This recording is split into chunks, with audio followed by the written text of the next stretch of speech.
No! Ah! That's what I always do. Every single time. Now there's proof for all eternity. That's that you... unfair because I was filming.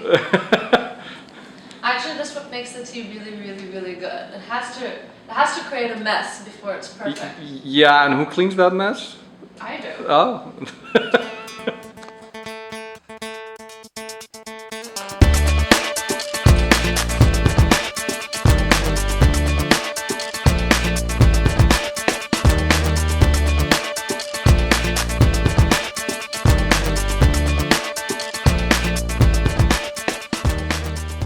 What are you doing?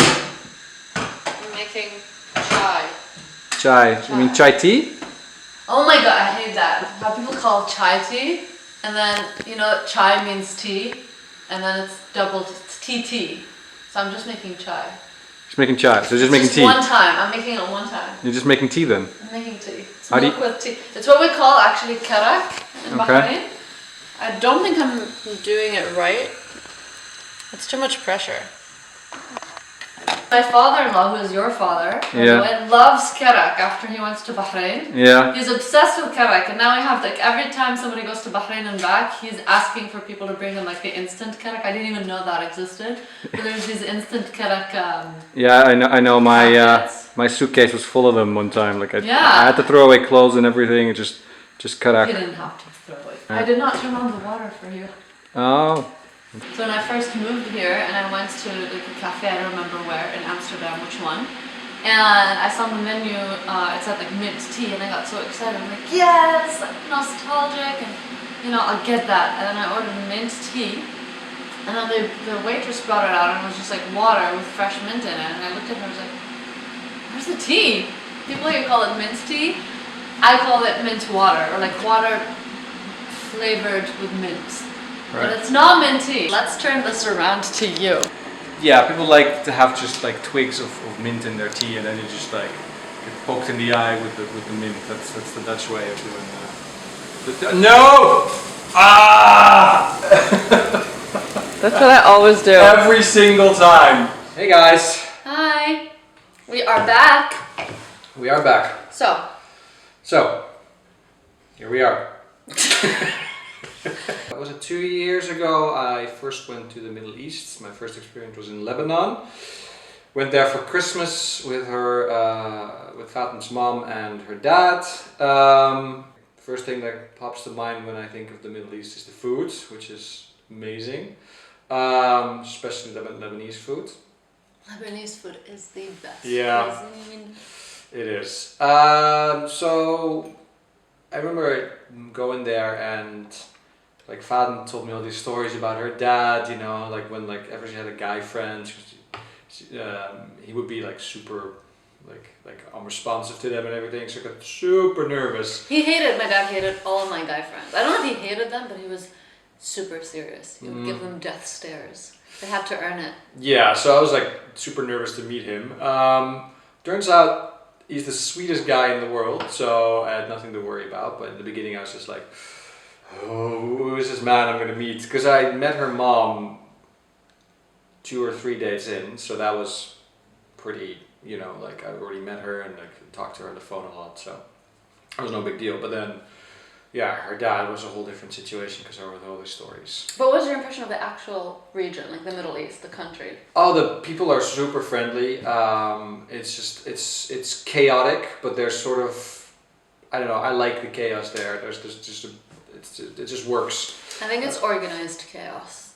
It kind of is, yeah. Like beautiful. It's just, you know, it's not like the Western world where everything has rules and everything, you know, like there's no designated parking spots. It's just like park where there's space. That is the best. I miss that. I hate it when we have to look for parking spots and then your car would be towed if you parked in the wrong place. Yeah. And there's like, free space, let's park. And then you block 2 other cars and, you know, wherever you are, people are honking at you, like asking whose car is this, and it works. Yeah, I mean, there's a lot of honking though in the Middle East for sure. Like people use that as a means of communication. While here it's a means of, you know, frustration. Being angry. Yeah. Yeah.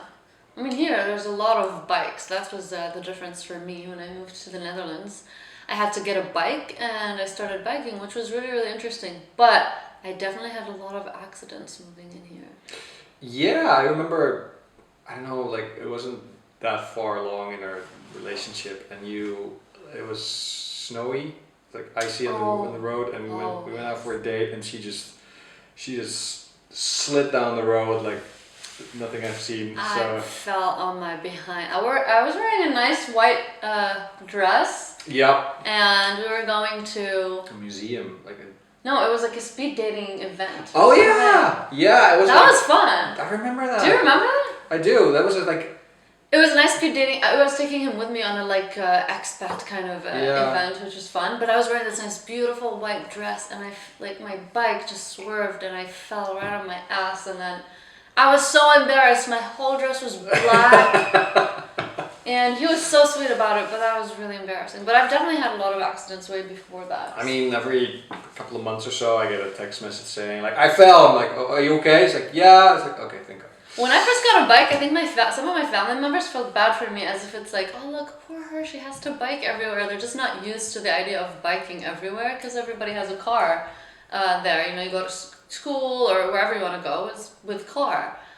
Some families own more than one car, so when I bought a bike, they thought, oh, she's living a poor life there. Yeah, and here in the Netherlands especially, like it just doesn't make sense to have a car to go everywhere, because the whole infrastructure is not made for it. So definitely within a city, you just bike. It's a lot faster and cheaper and easier to do that. So you just have to get used to it. But yeah, if you come from the Middle East and you're like, oh, it's a bike, why? I remember when my mom was here once, I don't know if she's going to kill me for that, but we were in a taxi and she... I remember that story, yeah. She does not, you're not used to knowing there are bike lanes and paths and you have to watch out. And we were in an intense conversation, and she just walked out of the taxi, opened the door, and the door just slammed a biker on the way. And that was funny, but not really. I was like, Mom, it's the Netherlands, you have to watch out for the bikes. Yeah, because you don't hear them, you have to pay silent, attention. what do you call them? The silent killers? No, that's something else. Oh. Yeah, so what was your first experience meeting my family? It was actually very pleasant, because I think for you it was more, it's more acceptable to date and be in a relationship, so I wasn't as nervous about, them accepting me. However, I remember when I first met my mom, it was really, really nice. We went to visit her at a jewelry store where she was working, and she gave me bracelets as gifts. That was the first day, and I was really, really happy and kind of overwhelmed and thought it was really sweet. And then the next time, I think we invited your entire family to where I was living, my house at the time, and it was for dinner, and I was so stressed out. I was cooking Middle Eastern food, and it had to be perfect. I was setting up the table, running around, and I remember that. Yeah, Josh was telling me to chill. Yeah, definitely. It was come on, it's just a dinner. It's no, it has to be perfect, and then it was really nice actually. It was a really lovely time. Don't mumble. Did I mumble? You keep mumbling. Oh, I don't know if you guys I can he talks really loud, and then he goes into a downfall into mumbling. I'm I can't even hear you. Try doing this. No. It was worth a try. My second trip was to Bahrain with my brother and father, basically to ask for, I guess, the hand in marriage. Yeah, so the blessing of the family. Oh. So that was, the trip was great, but I felt so uncomfortable and awkward having to ask, because it's something I've never, experienced or heard. I heard of it, but I've never seen it or anything in my culture. So that was something I sat there and I was just I have to say something, her dad was there, her mom was there, her uncle and her aunt, I think, then my brother and my dad, so it was just everyone, and then I had to say something. But didn't you have to take gifts as well?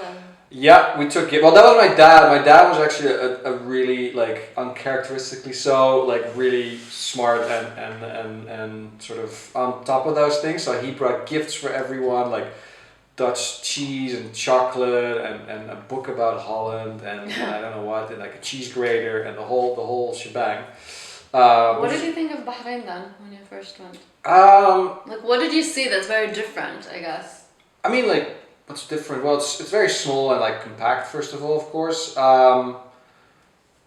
it's just I don't know what's different is also like sort of the climate, of course, you know, like and the weather, it's the weather, yeah, for sure. I mean, we were there in May, which it wasn't bad actually. It was pretty like, I mean, we could sit outside, you know, that kind of stuff.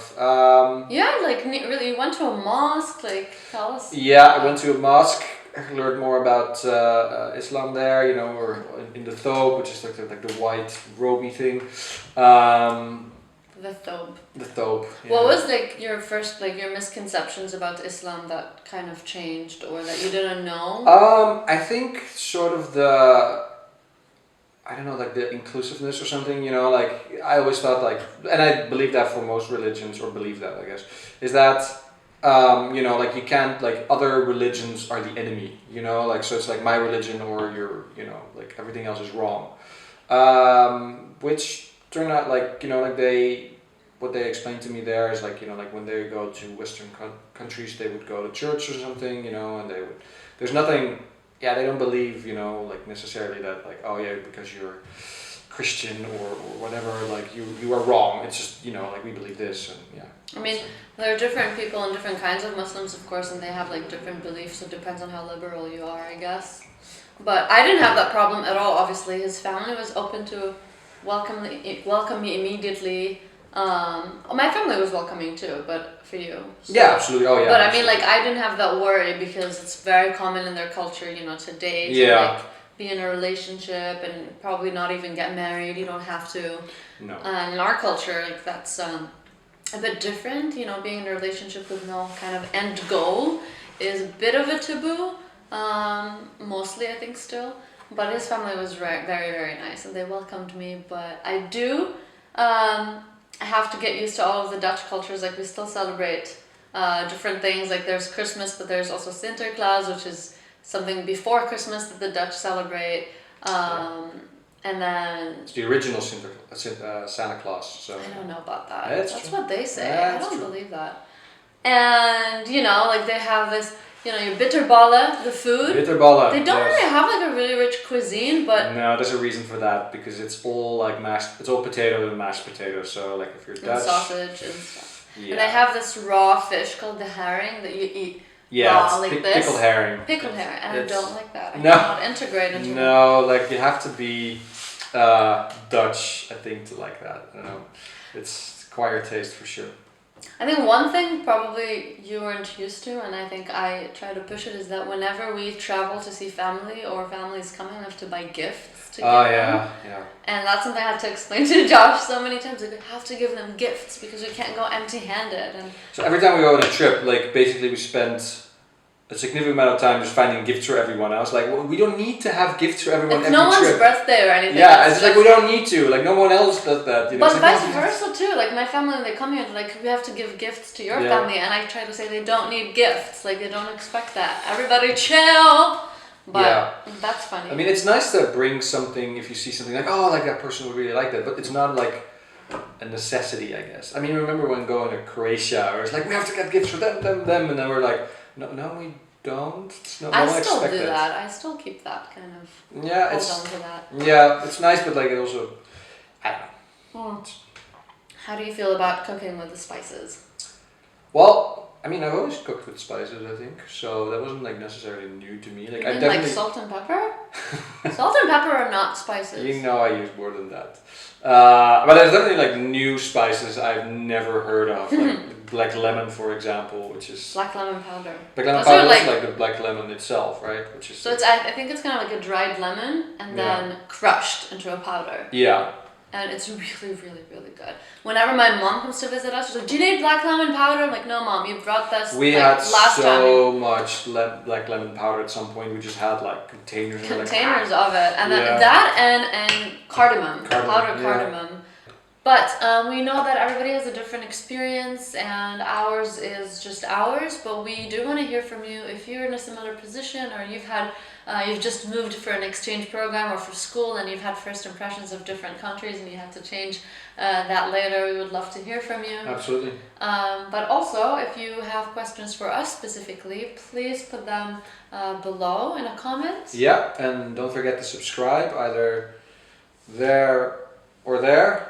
I don't know yet, but we don't know yet. We'll see. Subscribe to our channel, and yeah. if you want to reach us directly, also there's the email. Yeah. And we're gonna try to every episode answer some of your questions, pick some out and answer them. So please do not hesitate to send us and subscribe to our channel. Exactly. All right. Have a good day, everyone. Nailed it. Bye. Bye.